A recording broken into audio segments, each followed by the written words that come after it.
Hello friends, Radhe Radhe. केमिति अछंती समस्ते। आज आ गोटे पुणी नुआ वीडियो को आपण मानक स्वागत। आज मो आपण मानक पई बहुत हेल्पफुल जिनस आनी। जदि आपण मानक एटा भाबुची निहाती भल लगे। आपण जानिछन ना नहीं मो जाननी, तथापि जेहेतु एटा नुआ नुआ क्रिएटर मानक पई के वीडियो जे माने निहाती भाव जानि नथिबे, कारण मो भी से माने से ये क्रॉस करिछि जानिछि से जिनस मो भी बहुत हैरान होछि। से आपण कॉपीराइट स्ट्राइक कथा निश्चय शुणुवे। आईटा माने केमिति आसे, कहीं आसे, आसिले कौन असुविधा हुए, से विषय में आपको मानक बताइए आज ये वीडियो। आपण मैंने ये वीडियो खुद वाच करंतु, निहाती भाव में जानीपर कॉपीराइट स्ट्राइक आसो केमिति आसो, आसिले कौन असुविधा हुए। चलते जावा आज वीडियो स्टार्ट करिया। स्टार्ट करिया पूर्व कहीदे, जदि आपण मैंने नुआ अच्छा मो चैनल ताले मो चैनल को सब्सक्राइब करंतु,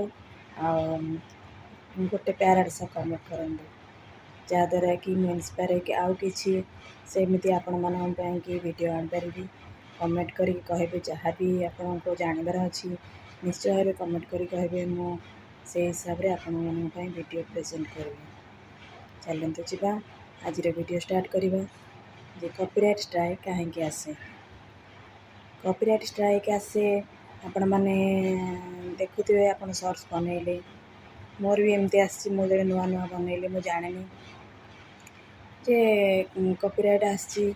कॉपीराइट कहीं आस टेंशन हो जाए, एत परिश्रम करी वीडियो बनई एडिटिंग करी, तापर पुणी सब पब्लिक कर सारापर, सब सरलापर माने पब्लिक करते मुझे तो वीडियो सब अनलिस्टेड रखे। ओनली जो अनलिस्टेड रखिकी वीडियो अपलोड कर देथिबी, तापर आसो मोर कॉपीराइट स्ट्राइक। एमती 2-3-4-5 थर है कौन पे आसी कौन पे आसी, तथापि मु कहा वीडियो देखिनी कि जानी जे को मैंने मत भी एमती से जानी नथले जे मु सर्च करके पचारि कि बुझी कि कौन करी जानी जे कॉपीराइट स्ट्राइक कहीं आसुची, माने एते भी आइडिया मोर नथिला। तापर मो धीरे धीरे एमती चैनल एमती आसे, पुणी कभी चैनल एमती भी मोर से कि कौन जाननी, किंतु मोर गोटे चैनल डिलीट भी होती। तापर पुणी माने मन को स्ट्रॉन्ग करी पुणी आउ गोटे वीडियो बनैली, आउ गोटे वीडियो बनैली, आउ गोटे चैनल बनैली, सॉरी आउ गोटे चैनल बनैली। बनैकी ताको पुणी किसी दिन जाइए से कॉपीराइट स्ट्राइक 2-3टा आसला। कॉपीराइट स्ट्राइक तो आसनी, कॉपीराइट आसला। कौन पे कॉपीराइट आसची मु जानि पारनी। जिते एमती आपण मैंने गोटे काम करुवे, मु जोटा फेस करिछि मु सेटा कहूछि। आपण मैंने मनकर कार रे जाउछंदी, कार आमे कौन कर माने समस्त तो म्यूजिक लगे जाती, म्यूजिक आम लगे जाओ, म्यूजिक लगेलु से कि तापर म्यूजिक जो कॉपीराइट स्ट्राइक आसुची भाविली। दिने गोटे वीडियो रे ताकू पुणी आउ थे एडिट कली, ताकू म्यूट करके पुणी आउ थे वीडियो को एडिट कली। एडिट कलापर तापर से वीडियो ठीक रे चलला। एमती चलला जमती मुझे कौन कली, तापर आउ जितक वीडियो सब बनई से वीडियो को सेमती सब म्यूजिक सब काटिली। म्यूजिक काटले एमती आम घरे भी गणेश पूजा हुए, गणेश पूजा रे म्यूजिक फिजिक बाजी मुझे हाँ देखूँ एमती सजाई बजाई सब कहीदे, बस म्यूजिक भी स्लो म्यूजिक भी हो, हल्का म्यूजिक हेले भी से माने कॉपीराइट आस जाउची। कारण यूट्यूब चाहूँगी जे माने तार निजर साउंडटा दियंतु, निजर जो तार म्यूजिक अच्छी म्यूजिक से म्यूजिक दियंतु, माने आपण माने किसी म्यूजिक ऐड कर परिबे ना। यूट्यूब रो जदि म्यूजिक ऐड करेंगे ताहले सेटा कॉपीराइट स्ट्राइक किसी भी आसबनी।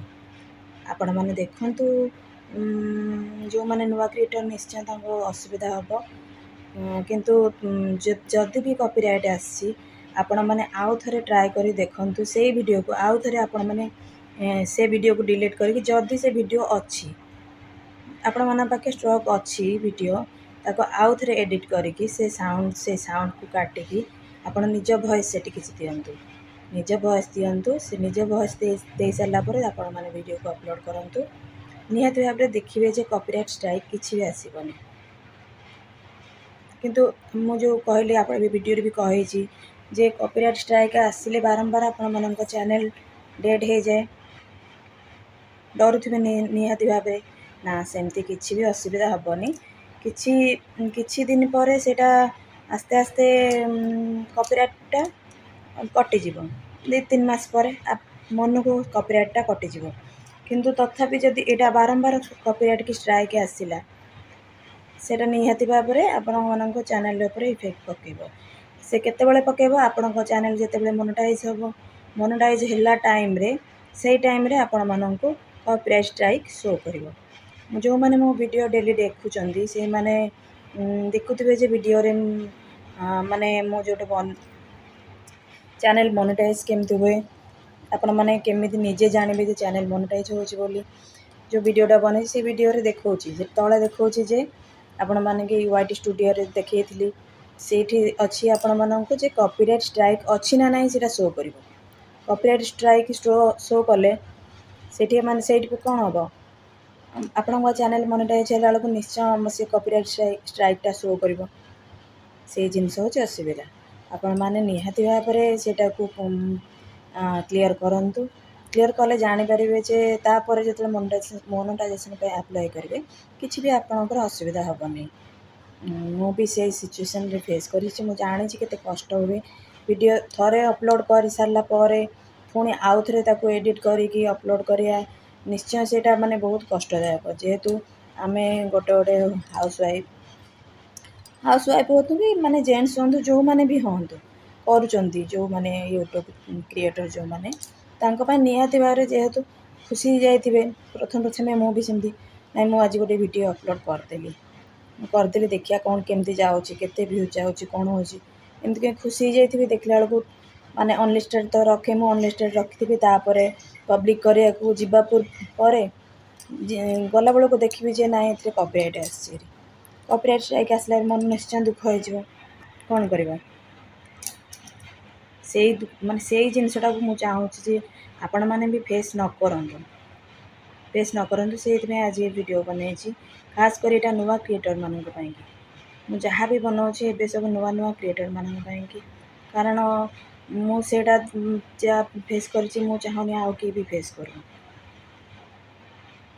ଯଦି ମୋ କଥାରେ କିଏ ବି ଏକମତ, ଆପଣମାନଙ୍କ ଭିତରୁ ଯିଏ ବି ଏକମତ, ଆପଣମାନେ କମେଣ୍ଟରେ ନିହାତି କହିବେ।